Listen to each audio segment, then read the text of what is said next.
प्यारे बच्चों, नमस्कार, जय हिंद, सत श्री अकाल, आदाब, राम राम। क्या हाल है भाई आप सभी के? पहले कमेंट बॉक्स में लिख के बताओ कि दिल की धड़कनें कैसी हैं। आपको कि भैया दिल की धड़कनें अभी तो अच्छी हैं क्योंकि पेपर अभी दूर है। जल्दी से बताओ एक।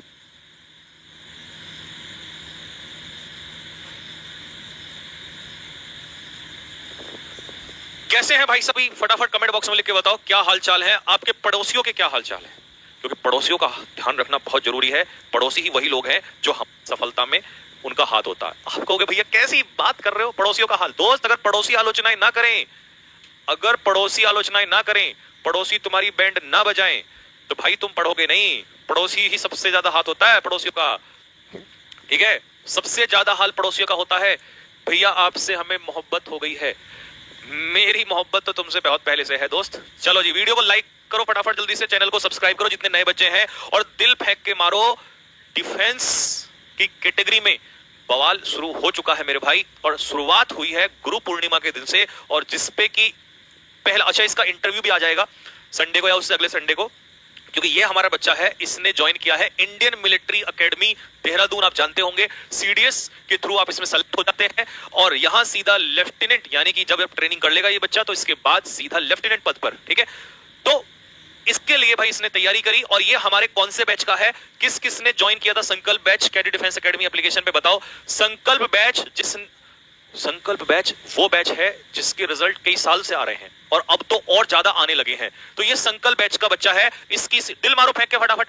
करण दत्त राय है ये लड़का, और कहां का है ये भाई? हमारा यूपी का लड़का है। कहां का है भैया? यूपी का है। इसकी ऑल इंडिया रैंक आई है 47 मेरे भाई।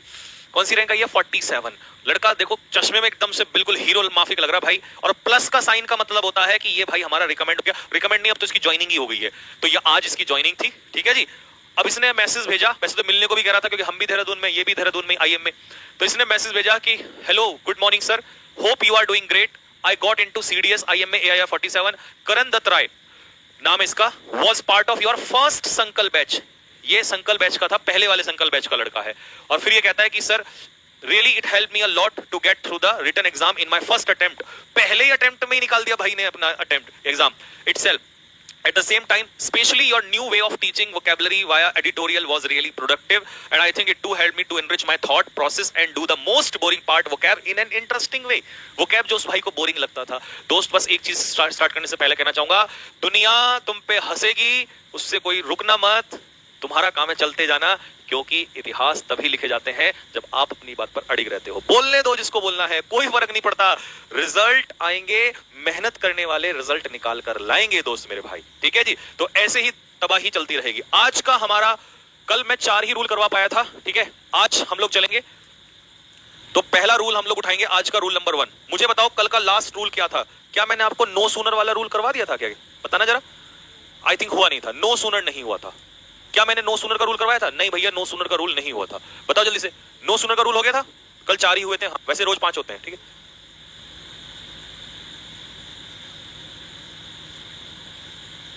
चलो जी, नो सूनर का रूल कल नहीं हुआ था, ठीक है? आज सुनो मेरे भाई, ये क्वेश्चन भी तुम्हारे पेपर में बहुत जाता है। नो सूनर से जब सेंटेंस स्टार्ट होगा तो उसके तुरंत बाद आएगी हेल्पिंग वर्ब, क्योंकि नो सूनर से अगर सेंटेंस स्टार्ट होता है तो उसी क्लॉज में क्या होता है भाई? इन्वर्जन होता है। क्या होता है? इन्वर्जन। इन्वर्जन का मतलब है पहले वर्ब आएगी, बाद में सब्जेक्ट। नो सूनर के बाद पहले हेल्पिंग वर्ब, फिर सब्जेक्ट, और फिर मेन वर्ब।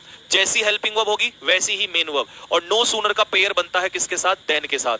कुछ बच्चे यहाँ पर THEN वाले में कंफ्यूज हो जाते हैं। ये तो एडवर्ब होती है THEN, है ना, नाउ का देन, ये नहीं आएगा, ठीक है? तो इस देन को हटा देना। कुछ बच्चे वेन में कंफ्यूजन में आ जाते हैं, तो दोनों हटा देना, ना देन लगेगा ना वेन लगेगा। कौन सा देन लगेगा? THAN, ठीक है जी। और क्या याद रखना है, ये भी ध्यान रखना, अगर क्लॉज 1 पास्ट में है तो क्लॉज 2 भी किस में होना चाहिए? पास्ट में होना चाहिए। समझ लो, ये पास्ट का वही मतलब है कि नो सूनर वाला पास्ट में है तो ये पास्ट में, ये प्रेजेंट में है तो ये प्रेजेंट में, बस ये ध्यान रखना है। आओ जी, जल्दी से मुझे बताओ क्या कमी है इन तीनों एग्जाम्पल में? करेक्शन करके दिखाओ कि भैया ये करेक्शन है इन तीनों एग्जाम्पल में। करेक्शन पहला, नो सूनर हर्ष। क्या समझ में आया कि भैया आपने सिखाया था नो सूनर से सेंटेंस स्टार्ट होगा तो हर सब्जेक्ट नहीं आएगा। हमें क्या करना पड़ेगा? पहले तो टेंस देखो कौन सा है, पास्ट इंडेफिनिट है, तो इसकी हेल्पिंग वर्ब क्या होगी? डिड होगी। अब जैसे ही डिड आ गया तो रीच में से ईडी हट जाएगा, क्योंकि डिड के साथ आता है वर्ब की बेस फॉर्म। निकल गया एरर? पहला एरर तो ये पूछेगा। अगर ये ना पूछा तो दूसरा एरर पूछेगा नो सूनर के बाद इस बार हेल्पिंग वर्ब सही दे रखी है तो इस बार यहां पर व्हेन की जगह क्या करवा देगा, देन करवा देगा। तीसरी गलती क्या करवाएगा, no sooner had Himanshu seen. अब हैड के साथ वर्ब की कौन सी फॉर्म है, थर्ड फॉर्म है। बात क्लियर हो गई।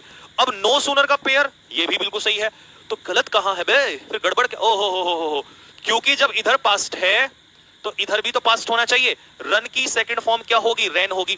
तीन तरीके से पेपर में आएगा और तीनों मैंने सिखा दिया आप लोगों को। पहला इन्वर्जन, दूसरा पेयर और तीसरा पास्ट है तो पास्ट ही होना चाहिए। पहला रूल क्लियर हो गया हो तो जल्दी से कमेंट बॉक्स में अपनी किडनी निकालकर फेंको कि भाई ले लीजिए। पहला रूल समझ में आ गया, किडनी नंबर 1। ठीक है जी।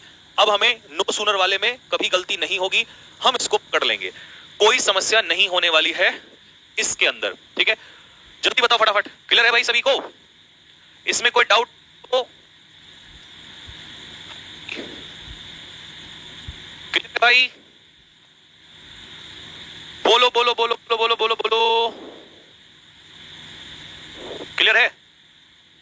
चलो जी, बहुत बढ़िया। अगले रूल की तरफ मैं तुम्हें लेके चल रहा हूं। आज का नेक्स्ट रूल नंबर 2,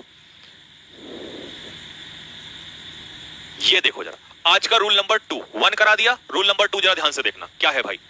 मेरे प्यारे बच्चों, आपको कुछ डिटरमिनर दिए होंगे जैसे कि ईच, एवरी, आइदर, नाइदर या ईच एंड एवरी एक साथ जुड़ जाएगा।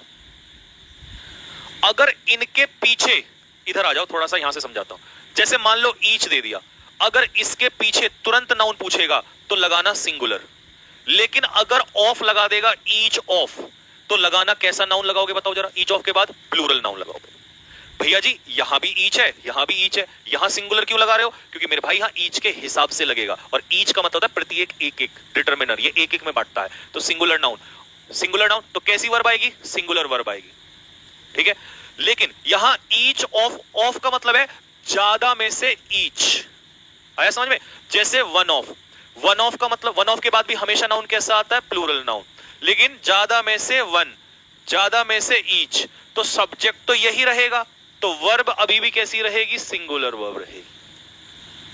बच्चे कहां कंफ्यूज हो जाते हैं, खासकर बिगिनर्स, वो सोचते हैं कि यार प्लूरल नाउन है तो प्लूरल वर्ब आनी चाहिए, लेकिन भाई ईच, वन, ईच सिंगुलर है तो सिंगुलर ही वर्ब आएगी। तो हमने क्या सीखा, हमने सीखा कि ईच के बाद सिंगुलर नाउन, ऑफ लगते ही, ऑफ लगते ही, ऑफ लगते ही ज्यादा में से ईच, तो जैसे ही ऑफ लगेगा प्लूरल नाउन हो जाएगा।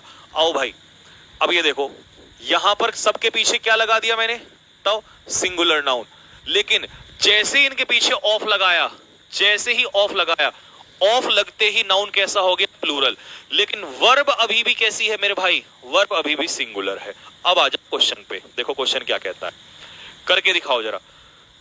पहला क्वेश्चन, नाइदर, नाइदर के बाद सिंगुलर नाउन, वर्ब भी कैसी है, सिंगुलर, एडजेक्टिव भी कैसा है, सिंगुलर है। नाइदर के पीछे ऑफ लगा, नाइदर ऑफ, ऑफ लगते ही नाउन कैसा हो गया, प्लूरल, लेकिन वर्ब इसके हिसाब से कैसी लगेगी, सिंगुलर, और एडजेक्टिव भी कैसा रहेगा भाई, सिंगुलर। तो सारा खेल समझ में आया, ऑफ लगते ही क्या हो जाता है, प्लूरल नाउन हो जाता है। अब ये आपको क्लियर हो गया होगा, समझ में आ गई बात?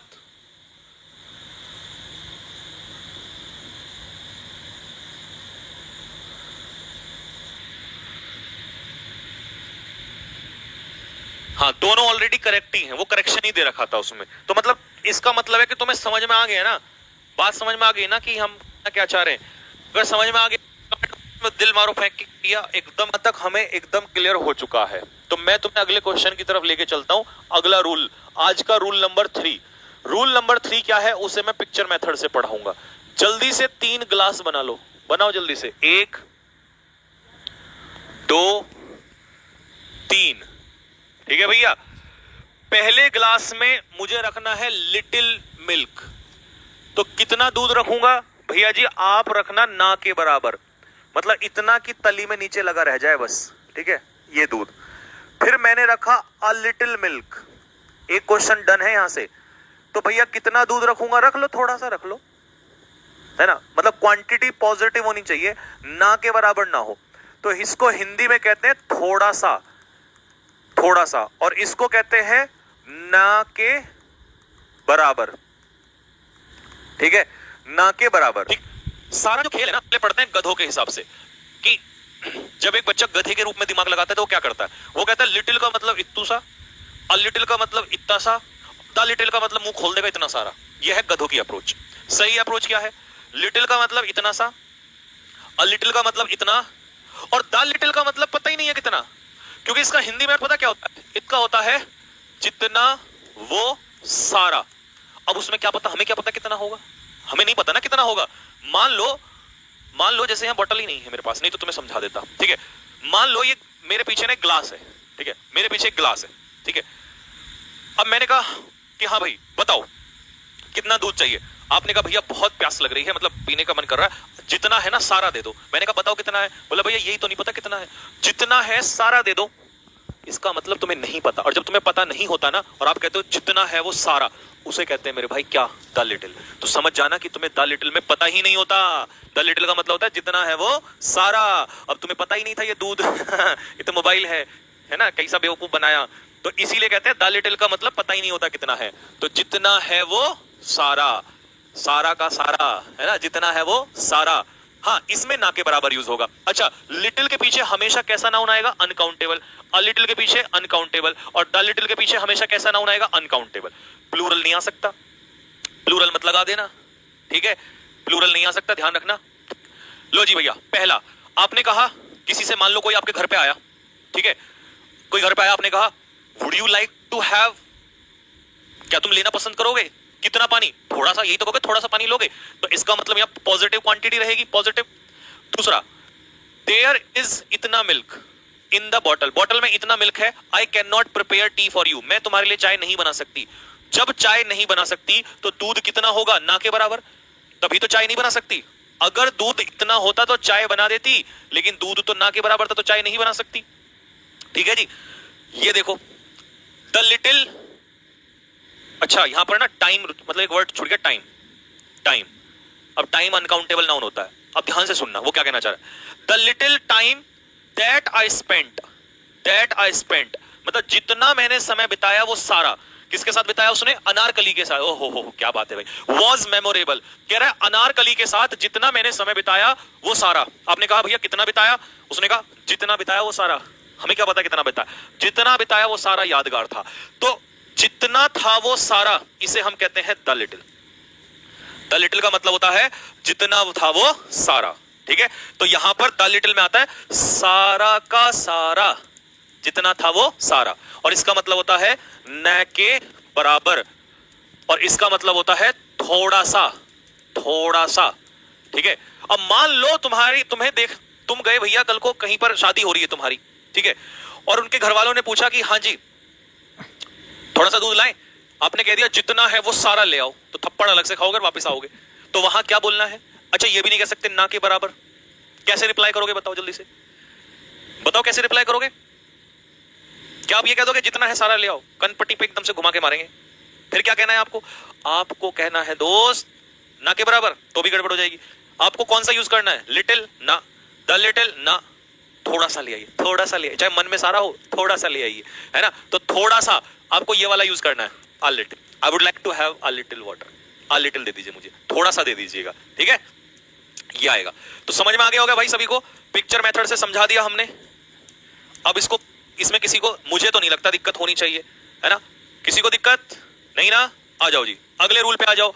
आज का रूल नंबर 4 क्या कह रहा है भाई, बिसाइड और बिसाइड्स में क्या अंतर होता है। बिसाइड का मतलब होता है बाय द साइड ऑफ, या बगल में, और बिसाइड्स का मतलब होता है इन एडिशन टू, या के अलावा। मान लो, है ना, आपके ससुराल वालों ने कहा जी दूध ले लीजिए, आपने कहा दूध तो लूंगा ही लूंगा, दूध के साथ मुझे क्या मांगो, बताओ क्या मांगोगे, दूध के साथ मुझे नहीं, दूध से बिस्किट, है ना, दूध के साथ मुझे बिस्किट भी चाहिए। अब दूध के साथ अगर आपको बिस्किट भी चाहिए तो इसमें क्या केस लगेगा, इसमें लगेगा बिसाइड्स। ठीक है, बिसाइड्स लगेगा। दूसरा, आप यहां बैठे हो, है ना, आपकी मैडम जी यहां आ गई बराबर में, ठीक है, आपके घर वाले इधर उधर बैठे होंगे, ऐसे ऐसे ऐसे ऐसे ऐसे। तो अब बताइएगा जरा, तो पंडित जी यहां बैठे होंगे, तुम यहां बैठे होंगे, है ना, और तुम्हारी मैडम जी यहां बैठी होंगी, तो कौन सी प्रेपोजिशन लगेगी तुम्हारे लिए, भैया जी बिसाइड लगेगी। कौन सी लगेगी, बिसाइड लगेगी। तो याद रखना, जब फेरों में बैठूंगा मैं तो वहां कौन सी प्रीपोजिशन लगेगी? बिसाइड लगेगी। क्या लगेगी? बिसाइड। और जब ससुराल घूमने जाओगे, दूध के साथ बिस्किट मांगोगे तो बिसाइड से लगेगी। ठीक है, अब फेरों से बाहर आ जाओ। शाबाश। अभी तुम्हारी उम्र नहीं है बे। ठीक है, अब बाहर आ जाओ, वापस आओ, वापस। ठीक है, और जो ये लेट के देख रहे हैं ना, और एकदम से आंखें बंद कर ली, ओए होए होए होए होए होए, कहां क्या कह दिया सर आपने, है ना? वापस आओ फटाफट, जल्दी से, जल्दी जल्दी जल्दी जल्दी जल्दी जल्दी बाहर निकलो, जल्दी से। हाँ जी, निकले, है ना? तुम्हें अलाउ नहीं है ज्यादा अंदर तक जाना ना, अभी उम्र छोटी है बेटा, अभी से नहीं पहुंचना वहां पर, उसके लिए अभी तो बहुत टाइम है। नौकरी लेने के बाद भी टाइम है, अगर तुम्हारी गलती से नौकरी लगी तब भी टाइम है। ठीक है, तुम एसएससी वालों की कैटेगरी में नहीं आते, उनको तो नौकरी से पहले ही शादी चाहिए। ठीक है, नौकरी होती रहेगी, पहले शादी चाहिए। तुम्हारी कैटेगरी है, पहले नौकरी भी लो और फिर 5-6 साल माँ बाप को भी खिलाओ। ठीक है, तुरंत एकदम से शादी वाली फीलिंग में चले जाते हो भैया, ओ हो क्या ही कह दिया भैया। और कुछ को तो ऐसा फील हो रहा होगा, अच्छा मैं भी बैठूंगा क्या? हाँ भाई, तू भी बैठेगा, पहले एक बार वो कर ले, जरा पढ़ ले थोड़ा सा। देखो, फुटबॉल के साथ साथ रिंकी क्या भी खेलती है? चेस भी खेलती है। तो दोनों को जोड़ रहे हैं तो मेरे भाई बिसाइड्स। और मैं बैठा था रिंकी के बगल में, तो रिंकी के बगल में अगर तुम बैठे हो तो भाई क्या लग जाएगा? बिसाइड। अब यहां बिसाइड्स नहीं लगेगा। समझ में आ गया हो तो भैया दिल मारो फेंक के कि भैया जी अब नहीं भूलेंगे, अब ना भूलेंगे इसको हम। ये तो हमें एकदम ही क्लियर हो गया है। क्या हो गया है? क्लियर हो गया है। ठीक है, आओ जी, अब हम कराते हैं आपको कुछ थोड़े से इंपॉर्टेंट। लास्ट का रूल है ना, चलो जी, तो लास्ट वाला रूल है, इसको जरा ध्यान से सुनना भाई, लास्ट वाले रूल को। लास्ट वाले रूल में आप मुझे ये बताओ लिख के कि कौन कौन से वो वर्ड हैं जिनके पीछे फिक्स प्रीपोजिशन ऑन लगती है। जल्दी बताओ, कौन कौन से वो वर्ड हैं जिनके पीछे फिक्स प्रीपोजिशन, कौन कौन से वो वर्ड हैं जिनके पीछे फिक्स प्रीपोजिशन ऑन लगती है। लास्ट रूल है भाई, आज ये 5वां रूल है, जिनके पीछे फिक्स प्रीपोजिशन ऑन लगती है। जल्दी तेजी से, कौन कौन से वो वर्ड हैं जिनके पीछे फिक्स प्रीपोजिशन ऑन लगती है? इसका क्वेश्चन भी आपके एग्जाम में पूछ लेता है। कमेंट में जल्दी से भर दो, जल्दी। कांग्रेचुलेशंस भैया, डिपेंड के साथ ऑन, कांग्रेचुलेशंस ऑन। लो भैया आ जाओ तो फटाफट जल्दी से, लो भाई, बोलते चलो फटाफट कमेंट बॉक्स में, स्पैम करते चलो, जो कुछ मैं सामने लिख रहा हूं उसको स्पैम कर दो, इसको स्पैम कर दो। ठीक है, चलिए जी। डिपेंड, जिसके पीछे क्या लगता है? डिपेंड ऑन, इंसिस्ट ऑन, जोर डालना किसी बात पे, रिलाय ऑन, निर्भर करना किसी चीज पे, rely on, depend on, focus on, किसी चीज पे फोकस डालना, कांग्रेचुलेट ऑन, किसी चीज पर बधाई देना। एम्फेसाइज के पीछे ऑन लगता है या नहीं लगता है? ध्यान से सुनना, यहां क्वेश्चन पेज फंसेगा। देखो, एम्फेसाइज होती है वर्ब और इसके पीछे ऑन का यूज नहीं होता, इसको काट देना। फिर होता है एम्फेसिस, एम्फेसिस, ई मत लगाना, ई लगता है तो एम्फेसाइज होता है, एम्फेसिस, एम्फेसिस होता है नाउन और इसके पीछे ऑन लगता है। एम्फेसाइज के पीछे ऑन नहीं लगता और एम्फेसिस के पीछे ऑन लगता है, दोनों में फर्क भी बता दिया। अगला question, count on, count on का मतलब भी होता है डिपेंड ऑन, यानी कि किसी व्यक्ति पर क्या होना? निर्भर होना। फीड ऑन, ये भी वही है, same, depend. Concentrate on, impose on, किसी पर कोई चीज जो है थोपना। कीन ऑन, इंटरेस्टेड होना। और बेस्ड ऑन, किसी चीज पर क्या होना? आधारित होना। एम्फेसाइज पे ऑन नहीं लगता, एम्फेसिस नाउन होता है, वहां ऑन लगता है। ठीक है, हाँ जी। तो भाई ये वो वर्ड है जो जनरली आपके पेपर में ऑन वाले पूछ लेता है। अब इसके एग्जांपल देखो, most of the students in India, Bharat में ज्यादातर विद्यार्थी रिलाय ऑन, तो क्या हो जाएगा? रिलाय ऑन, डिपेंड करते हैं गवर्नमेंट जॉब पे। My father insisted for, insisted for नहीं, इंसिस्टेड ऑन, मेरे पिताजी ने डिसिप्लिन पर फोकस किया। Rinku congratulated Aman, Rinku congratulated Aman for, ना क्या हो जाएगा? Congratulated Aman on his selection in Indian air force, Indian air force में सिलेक्शन होने पर उसे क्या किया? बधाई दिया। बात हो गई डन यहां तक सभी को? आज के 5 रूल हो गए भाई खत्म। अब हम चलते हैं तबाही की तरफ। तबाही तैयार है? दिल मारो फेंक के कि भैया तबाही शुरू कर दी जाए। आज का पहला क्वेश्चन क्या होगा भाई? आंसर दो फटाफट जल्दी से।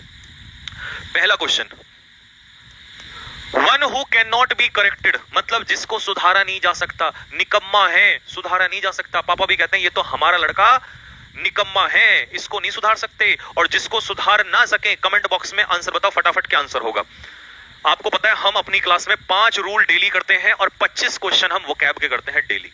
ठीक है जी, तो बताओ जल्दी से। कहते हैं ना कि यार ये लड़का तो निकम्मा है, इसको हम सुधार नहीं सकते, तो उसे कहते हैं इनकॉरिजिबल। ना ना ना ना, इनक्रेडिबल तो अविश्वसनीय है। जिस कहानी को कहते हैं ना, ये कहानी ना, ये बात जो है विश्वास करने लायक, तो इनक्रेडिबल हो जाती है। तो इसका सही उत्तर है मेरे भाई इनकॉरिजिबल, जिसको सुधारा नहीं जा सकता। ठीक है, बाकी ऑप्शंस की एक्सप्लेनेशन मैंने देख रखी है, सब हिंदी इंग्लिश पूरा एग्जांपल से दे रखी है, इसको आप पीडीएफ से निकाल लेना। A person who walks in sleep. अब आपने देखा होगा कुछ लोग ना रात को उठते हैं और नींद में चलने लग जाते हैं। बचपन में हमें लगता था कि इनमें भूत है, भूत नहीं है, उनको आदत है ऐसी। और ऐसे लोगों को हम देखो, सोम का मतलब होता है निंद्रा, सोम मतलब निंद्रा, और लोक्विस्ट मतलब लोकेशन मतलब बात, तो नींद में बात, नींद में बात करने वाले को कहते हैं सोमनीलोक्विस्ट, यह है सोमनैम्बुलिस्ट। तो आपसे पूछ रहा है नींद में चलने वाले को क्या कहेंगे? नींद में चलने वाले को कहेंगे सोमनैम्बुलिस्ट। अगला क्वेश्चन पे आ जाओ। अ person who believes in God, जो व्यक्ति भगवान में विश्वास करता है, तो मतलब इसको हिंदी में हम कहेंगे आस्तिक, और आस्तिक का ऑप्शन क्या है यहां पर? थीस्ट। जो नहीं करता है उसे कहते हैं नास्तिक, और वो होता है एथिस्ट। और जो भगवान की एग्जिस्टेंस के बारे में ही श्योर है, श्योर नहीं, तो उसे कहते हैं not sure about the existence of God. ये कहता है मुझे तो एग्जिस्टेंस ही नहीं मान रहा कि एग्जिस्टेंस है भी नहीं है, तो उसे कहते हैं एग्नोस्टिक। और जो कहता है कि मेहनत से कुछ नहीं होता, भाग्य से होता है, ऐसे लोगों को कहते हैं भाग्यवादी। फेटलिस्ट का मतलब होता है भाग्य में विश्वास करने वाले, one who believes in fate, यानी कि भाग्यवादी। A handwriting that can not be read, ऐसी हैंडराइटिंग जिसे पढ़ा नहीं जा सकता। एग्जाम्पल दे दूं, डॉक्टर। अगर किसी ने मेरा नाम लिखा तो कैमरे में को घुस के वहीं पकड़ लूंगा उसको, एकदम से पीछे से गुत्ती पे से, मेरा नाम मत लिख देना, ठीक है? तो डॉक्टर की हैंडराइटिंग पढ़ी नहीं जाती, तो जब नहीं पढ़ी जाती तो उसे कहते हैं इलेजिबल हैंडराइटिंग, और जो पढ़ी जा सके उसे कहते हैं लेजिबल हैंडराइटिंग। ठीक है, और जो नहीं पढ़ी जाएगी इलेजिबल हैंडराइटिंग। आओ, वन हु नोज एवरीथिंग, एक व्यक्ति जो सब कुछ जानता है, सब चीज का ज्ञान है भाई, तो सारा खेल है नोज पे। देखिए, ओमनी का मतलब होता है all, omni all, omni all, omni all. Potent मतलब सर्वशक्तिमान, ओमनीवोर मतलब सब कुछ खाने वाला, ओमनीशेंट मतलब सारा ज्ञान रखने वाला, और ओमनी प्रेजेंट मतलब जो सब जगह उपस्थित हो। ठीक है, लो जी। A person who opposes war और वायलेंस, मतलब जिसको क्या पसंद होती है? शांति, जो शांति पसंद करता है, जो कहता है युद्ध में कुछ नहीं रखा, युद्ध से दुनिया हमेशा बर्बाद होती है, तो ऐसे व्यक्ति को क्या कहेंगे? ऐसे व्यक्ति को कहेंगे कि वो लोगों को पैसिफाई करता है। पैसिफाई मतलब शांत करना, तो पैसिफिस्ट हो जाएगा, जो शांति पसंद करता है। ठीक है जी। A person who speaks many languages, जो बंदा बहुत सारी भाषाएं बोलता है, तो उसे कहेंगे बहुभाषी। भैया जी, बहुभाषी में ना एक बड़ा कंफ्यूजन है, क्या कि हमें पॉलीग्लॉट में और लिंग्विस्ट में समझ नहीं आता। समझो, पॉली का मतलब होता है मैनी, ठीक है जी, तो यही इसका उत्तर है। लिंग्विस्ट तो किसी एक लैंग्वेज पे क्या करता है? रिसर्च करता है, रिसर्च। तो भाषा पे रिसर्च करने वाला, किसी एक भाषा पे रिसर्च करने वाले को लिंग्विस्ट कहते हैं। और जैसे तुम्हें हिंदी, पंजाबी, गढ़वाली, उर्दू ये सब आती हैं, तो आप क्या कहलाओगे? पॉलीग्लॉट कहलाओगे। ठीक है। A life story written by oneself, मतलब आत्मकथा, अपने बारे में लिखते हो, तो वन सेल्फ का मतलब है अपने बारे में, तो ऑटो से याद रख लेना, अपने बारे में। और अगर दूसरे की, तो बायोग्राफी क्या होती है भैया? दूसरे की। और अपनी लिखोगे तो ऑटोबायोग्राफी। ऑटो मतलब क्या होता है? अपनी होता है। ठीक है। A person who Yeats too much, Bhim, Bhim से याद कर लेना भैया, भीम जो था ना वो बेहिसाब ही खाता था।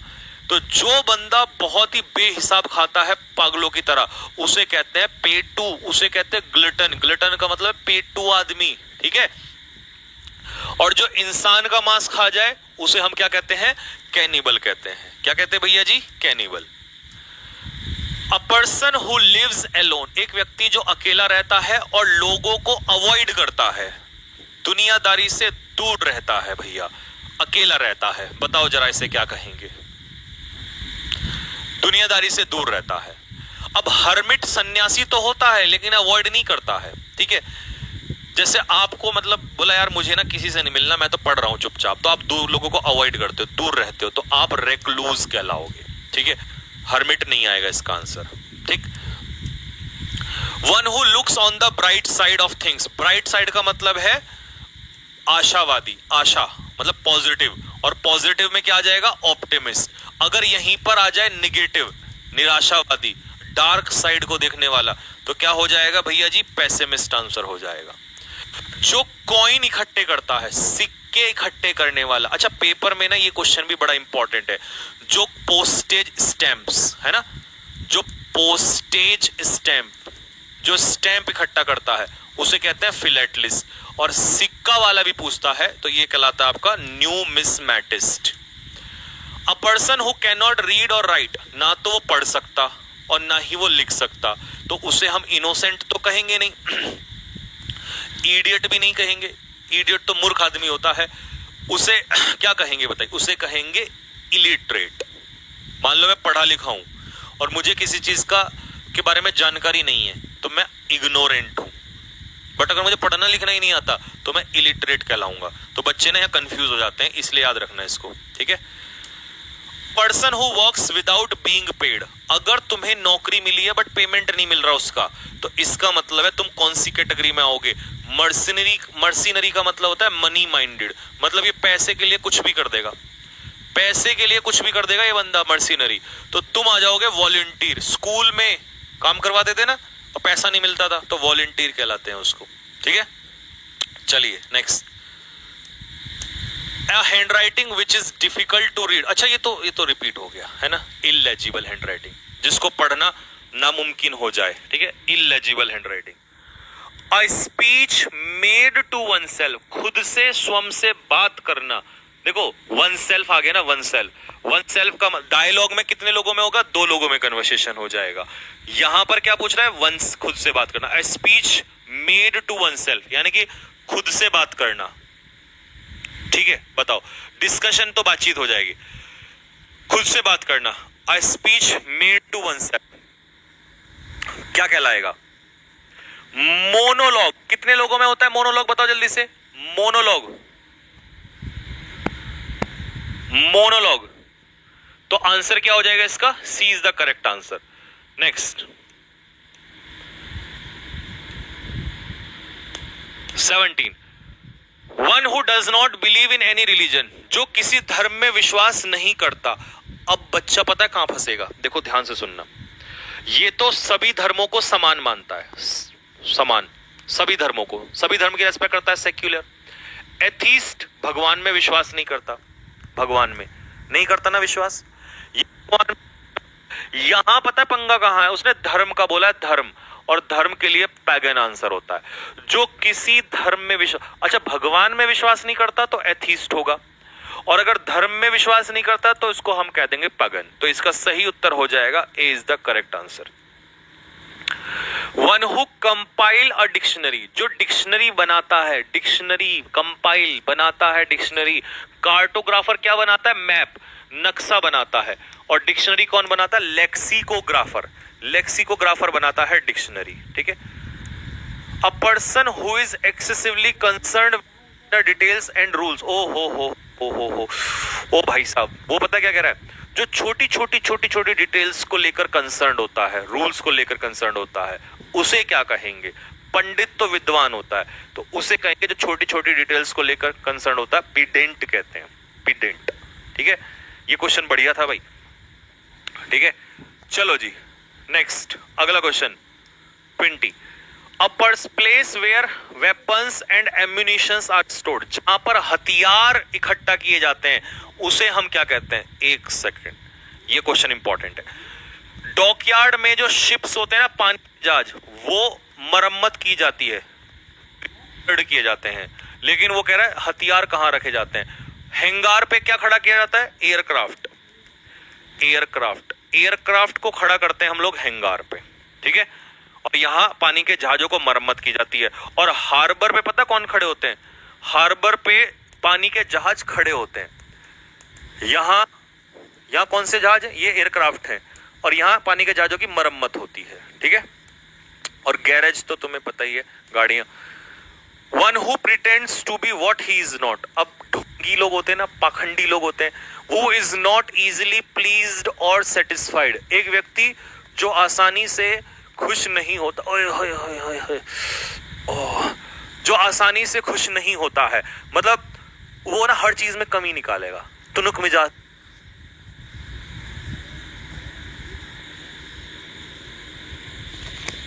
इसकी फास्टिडियस भी होना चाहिए था यहां पर, तो उसने ऑप्शन नहीं दिया, तो यही इसका आंसर है। One who believes in fate, तो भाग्य में विश्वास करने वाला क्या हो जाएगा? फैटलिस्ट हो जाएगा। ये तो मैंने बता दिया था अभी थोड़ी देर पहले, लेकिन उस समय ऑप्शन में था। एक ऐसी बीमारी ओवर अ लार्ज एरिया, महामारी, महामारी जैसे कि कोरोना, कोरोना, तो इसे हम क्या कहेंगे बताओ जरा? एंडेमिक बीमारी जो होती है वो एक पर्टिकुलर एरिया में होती है, बड़े एरिया में नहीं होती है।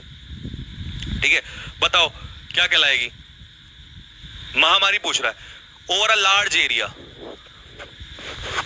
क्या कहलाएगा? एपिडेमिक। एपिडेमिक होती है जो एक बड़े एरिया में, ठीक है,